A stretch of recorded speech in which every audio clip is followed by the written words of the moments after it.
రాష్ట్ర రాజకీయాలు, కుల రాజకీయాలు ఏ విధంగా జరుగుతున్నాయి, అసలేం జరుగుతున్నాయనే విషయాలు మనతో పాటు మాట్లాడడానికి విజయనగరం జిల్లా సంబంధించినటువంటి జనసేన నాయకులైనటువంటి విష్ణుగిరి శ్రీనివాసరావు గారు మనతో పాటు ఉన్నారు. ఆయనతో మాట్లాడి మరి తెలుసుకునే ప్రయత్నం చేద్దాం. చెప్పండి, ఎలా చూడాలి ఏంటి ప్రస్తుతం జరుగుతున్నటువంటి ఈ రాజకీయాలని? ప్రస్తుతం ఏదో ఒక సమావేశంలో ఏదో జరుగుతూ ఉంటే సమావేశం జరిగేటప్పుడు అది పూర్తిగా తీసుకుని వచ్చి కుల రాజకీయాలు కంటకట్టడం ఎంతవరకు కరెక్ట్ ఏంటి?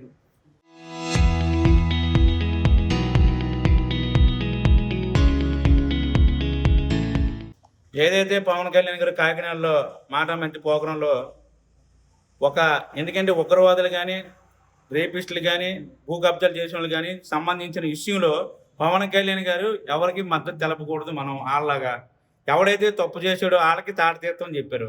దానికి ఈ వైసీపీ నాయకులు ఇంకేమీ దొరక్క మీరు ఎవరికి తాడతీస్తారో మీ కోపుళ్ళు అన్నారు. ఇవన్నీ బొత్స సత్యనారాయణ అనడం చాలా బాధాకరంగా ఉంది. ఎందుకంటే 2 రాష్ట్రాలు పీసీసీ అధ్యక్షులు చేశారు. మీరు చివరిపల్లి వరకు ఏం అభివృద్ధి చేశారు? ఈ చివరిపల్లిలో బీసీ హాస్టలే లేదు. కాపులకి మీరు ఏం చేశారు? ఆయన కాపులు ఏంటంటే మీకు మీరు చెప్పించుకుంటే ఎలాగవుద్ది? మన రాష్ట్రంలో ఎన్నో పార్టీలు ఉన్నాయి, ఎన్నో పార్టీలో కాపులు ఉన్నారు. ఒకవేళ మీరు కాపుగా ఉంటే మీరెలా ఎవరైతే జిల్లాకు అందరం తీసుకొచ్చారో విజయలో మీరందరికీ ఒక లీడర్గా మీ కాపులు లీడర్ అని చెప్పుకోండి. రాష్ట్రం మొత్తం కాపులు పెద్దగా మీరు ఎవరు చెప్పినది నమ్మరు, అది అవ్వదు కూడా. ఎందుకు అన్ని పార్టీలో కాపులు ఉన్నారు. మరి కాపులతో పవన్ కళ్యాణ్ ఎందుకు తిట్టించారు ఆ రోజు? అప్పుడు కాపు గుర్తు రాలేదా? ఇప్పుడు కాపు గుర్తుకొచ్చాడా? ఎందుకు ఈ కుల రాజకీయం, మత రాజకీయం? ఇప్పుడు జగన్మోహన్ రెడ్డి వస్తారు, ఎవడో చచ్చిపోతే రూపాయి ఎవడు, అది శవరాజకీయం చేస్తారు. ఆ రోజు ఏదైతే ప్లాంట్ చచ్చిపోతే చెప్పడానికి వచ్చారు కానీ దానికి రూపాయి ఇవ్వలేదు. మన కూటమి ప్రభుత్వం 1,70,00,000 ఇస్తే నేను గెలిస్తే 1,00,00,000 ఇస్తామంటారు. అది 1,70,00,000 ఎక్కువ, 1,00,00,000 ఎక్కువ. ఇది మతము కులాన్ని రెచ్చగొట్టి ఈరోజు కులాన్ని లేపడానికి ఏంటి కారణం? సత్యబాబు గారు. ఇప్పుడు పవన్ కళ్యాణ్ గారు కోపయ్యాడు, మరి రౌడీ అంటారు. మరి మీరు రౌడీలు కదా? కొడాలని పేరునాని అలాగే అమర్రాదు మీరందరూ రౌడీలు, గోండాలు, మినిస్టర్లు గతంలో చేశారు. అందుకే ప్రజలందరూ కూడా బుద్ధి వచ్చేటట్టు మీకు చెప్పినా మీకు ఇంకా సిగ్గు లేకుండా మీ కోపలని ఏమైనా మాట్లాడితే కులాలు అని చెప్పి ఉన్న కులాలు ఓట్లే లేదు మీకు. ఉన్న కులాలు మీకు అక్కర్లేదా? చెప్పండి పబ్లిక్గా మీ దమ్ముంటే. ఎవడైనా రాజకీయాల్లో ఉన్నాడు ఎవడైనా కులం పేరు చెప్పుకుంటే అంతకంటే నీచమైన బతుకు ఇంకోటి ఉండదు. కులం అన్నాడు రాజకీయంకి రాకూడదు. నువ్వు కులం పెడితే ఒక్క కులం ఉంటుందా రాష్ట్రంలో? ఎన్నో కులాలు ఉన్నాయి. వాళ్ళందరూ కూడా మీ ఆశీర్వాదాలు తీసుకుంటారు, మిమ్మల్ని గెలిపిస్తారు. మీరు ఏదో శాస్త్రం చూస్తారు. మీరు ఏదో ఒక్క కులానికే నేను కాపులకి అండగా ఉంటాను, నేను కాపులు పెద్దనగానే సరిపోదు. ఎందుకు కాపులకి దోహం చేసేది సత్యబాబు గారు నియోజకవర్గంలో. కాపుల పేరు చెప్పుకుని నువ్వు ఎన్నో పదవులు అనిపించో కాపులకు ఒకటి కూడా చేయలేదు. మీ కుటుంబమే కాపులకు చేసుకుని తప్ప మీ బావ, మీ బామ్మద్ది, మీ మేనల్లుడు, మీ తమ్ముళ్ళు, మీ కుటుంబం కాపు తప్ప మామూలు కాపులకి ఎవరికి కూడా భూస్థాపన చేశారు తప్ప ఎవరిని బాగుపెట్టేది లేదు. ఈరోజు కులము మతము లేకుండా అన్ని కులాలు ఒకటి అని చెప్పింది పవన్ కళ్యాణ్ గారు. అదే సనాతన ధర్మం అంటే అన్ని మతాలని కులాలని గౌరవం చెప్పింది పవన్ కళ్యాణ్ గారు. కులాలు మతాలు ఎప్పుడూ పోయాయి. ఇంకా కులగజ్జి పట్టుకొని ఆడకండి. సమాజంలో ఉన్నారు, ప్రతి ఒక్కరిని బాగు చేయండి. ఏమైనా ఎస్సీలు అంటే అడిగేసి వెళ్తారు. ఒకసారి జగన్మోహన్ రెడ్డి అంటే ఎస్సీలకు ఎంజాయ్ చేసాం అంటారు, ఇప్పుడు ఆయన కాపులకు ఎంజాయ్ చేసాం అంటారు. మరి మిమ్మల్ని ఎందుకు ఓడించారు? అన్నీ మీరు చేసి మర్డర్లు చేసి మానభంగాలు చేసిన వాళ్ళు సపోర్ట్ చేస్తూ, గంజాయం వాళ్ళు సపోర్ట్ చేస్తూ ఈరోజు ఏదో విజయవాడ ఒక ఎస్సీ ఏదో అయింది, దానికోసం సమగ్రం సీఏ గారు అయింది. మీరు ఏం దానికి సమగ్రం అవుతుంది? ఎందుకు అలాగా మీరు ఏవి పెడితే మాట్లాడి సడ్పించారు, పొడిచారు, సీఎం గారు దాని మీద దృష్టి పెట్టారు. ఉగ్రవాదులకి ఎప్పుడు కూడా మనం సపోర్ట్ చేయకూడదు అనేది పవన్ కళ్యాణ్ అన్నారు తప్ప ఎవరిని సరిపిమాలేదు, వాళ్ళు పొడిచేయమలేదు. అందరికీ న్యాయం చేయమన్నారు. హోమ్ మినిస్టర్ గారికి గౌరవం చేయదు, కోడిగుడ్డ అమర్నాథ్కి ఏవి పెడితే మాట్లాడకూడదని చెప్పారు. మీ ఇష్టం వచ్చినట్టు మాట్లాడితే మటుకు జన సైనికులు ఊరుకోరనేసి బొత్స సత్యనారాయణకి చెప్తున్నాం. అంటే ఈరోజు ఏదైతే ఆ సాయికృష్ణ లాకప్ డెత్ ఉందో, లాకప్ డెత్ సంబంధించి ఎందుకంటే ఇప్పుడు చట్టం ఉంది, చట్టం పని చట్టం చేస్తుంది. జనరల్గా లాకప్ డెత్ జరిగితే ఆ యొక్క బాడీని ఇంటికి అప్పచెప్పాలి. అటువంటి కార్యక్రమం జరగకుండా పూర్తిగా దహన సంస్కారాలు నిర్వహించి పూర్తిగా బూడిద కూడా తల్లిదండ్రులకి ఇవ్వకుండా తల్లి కూడా శోధిస్తుంది. నాకు నాయన కనీసం నాకు బూడిదనే ఇవ్వండి అయ్యా, నా ఎస్టిక్లే నాకు ఇవ్వండి అయ్యా అని చెప్తావు.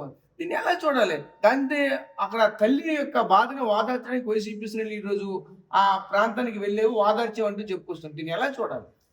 ఇప్పుడు ఏదైతే ప్రభుత్వం ఉందో కూటమి ప్రభుత్వం, సీఎం గారు కూడా ఆవిడ వెళ్ళింది. సీఎం గారు మాకు న్యాయం చేశారని ఎవరైతే తల్లి ఉందో వాళ్ళ బాబాయ్ ఉన్నాడో వాళ్ళ మేనమామ ఉన్నారు, ఇద్దరు వెళ్ళి మాకు చంద్రబాబు న్యాయం చేశారు, బాగానే మాట్లాడారు, బాగా రిసీవ్ చేసుకున్నారు, మాకు న్యాయం చేశారని వాళ్ళే చెప్పారు.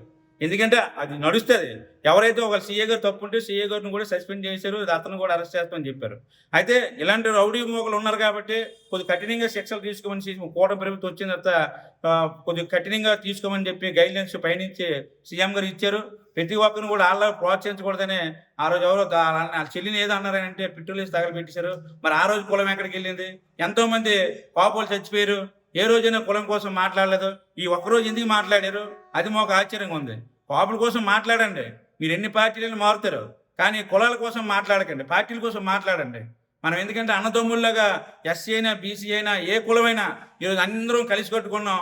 వీళ్ళు ఎడదీయడానికి మట్టుగా బొత్స సత్యంగా చేయడం చాలా తప్పని నేను అంటున్నాను. వైసీపీ కాపు నాయకులు అని చెప్పుకునే కొంతమంది పెద్దలు, బొత్స సత్యనారాయణ గారు అయితే ఏంటి, పేరు నాని గారు కానీ, అమర్నాథ్ కానీ, వీళ్ళందరూ పవన్ కళ్యాణ్ గారి మీద కులముద్ర వేయాలనే ఒక ఉద్దేశంతో వైజాగ్లో మీటింగ్ పెట్టడం జరిగింది.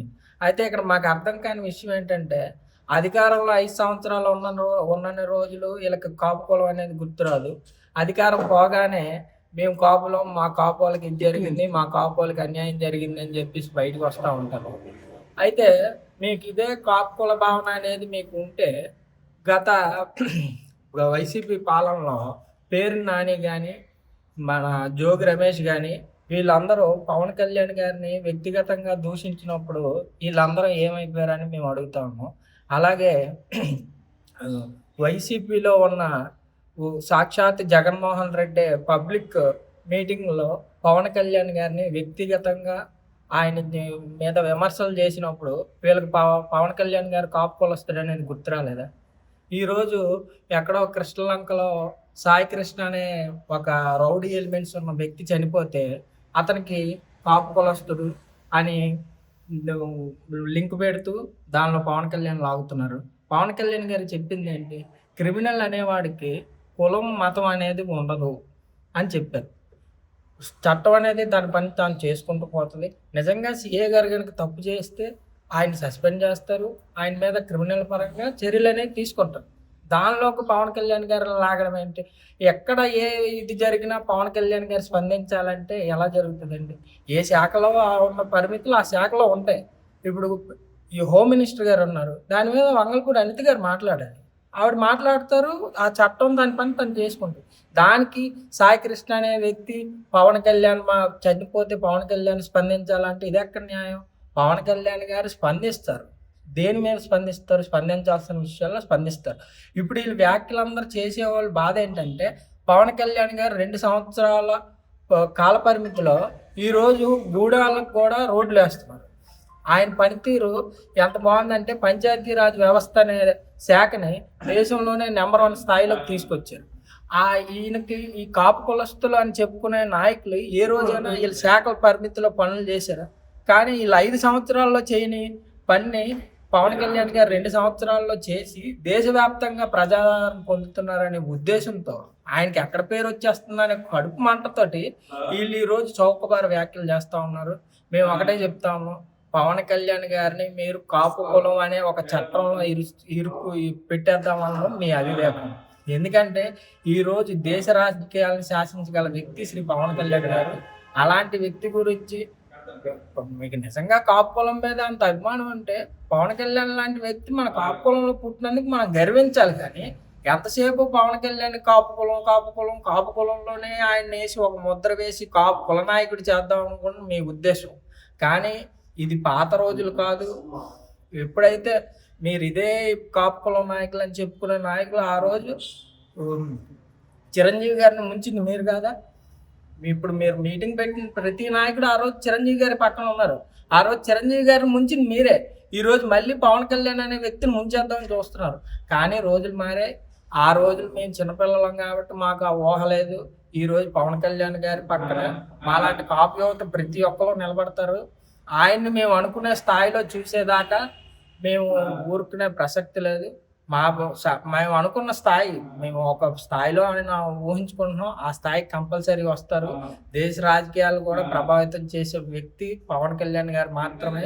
అన్ని వర్గాలకి, అన్ని కులాలకి సమన్యాయం చేసే వ్యక్తి ఎవరైనా ఉన్నారంటే అది ఒక పవన్ కళ్యాణ్ గారే. అలాంటి వ్యక్తి మీద మీరు చౌకబారు వ్యాఖ్యలు చేయడం మానుకోవాలని జన సైనికులుగా మేము హెచ్చరిస్తూ ప్రధానంగా మనం చూసుకుంటే ఈ రోజు రాష్ట్రంలో జరుగుతున్నదంతా కూడా ఒక కుల రాజకీయంగా జరుగుతున్న పరిస్థితి కనిపిస్తుంది. దీని కారణంతోనే ఈ రోజు ఏదైతే అక్కడ సాయి కృష్ణ అక్కడ లాకప్ డెత్ జరిగిందో దాన్ని కూడా ఒక కుల రాజకీయంగానే చేస్తున్నారంటూ కూడా చెప్పుకొస్తున్నారు. అదేవిధంగా ముఖ్యంగా డిప్యూటీ సీఎం పవన్ కళ్యాణ్ కూడా ఈ రోజు కులం బేస్ని దూషించడం కూడా కరెక్ట్ కాదు అంటున్నారు. ఎందుకంటే ఒక రౌడీగా ఒక రోజు చెప్పుకొస్తున్న పరిస్థితి కనిపిస్తుంది. అయితే అటువంటిది ఎప్పుడు కూడా జరగలేదంటూ కూడా ఒకవైపు చెప్పుకొస్తున్న పరిస్థితి కనిపిస్తుంది. ఏదైనా ఉండంటే మతమే మానవత్వం అంటూ కూడా మరొకవైపు జనసేన శ్రేణులు కూడా చెప్పుకొస్తున్న పరిస్థితి కనిపిస్తూ ఉన్నాయి. ఏదేమైనా సరే రాష్ట్రంలో జరుగుతున్నందుకు కుల రాజకీయంగా ప్రతి దాన్ని కూడా ఈ రోజు వైసీపీ శ్రేణులంతా కులానికి అండగడుతున్నట్టు కూడా తీవ్ర విమర్శలు గుప్పిస్తున్న పరిస్థితి కనిపిస్తూ ఉన్నాయి. Camera person Naidu Rajesh RTV, Cheepurupalli నియోజకవర్గం నుంచి విజయనగరం జిల్లా.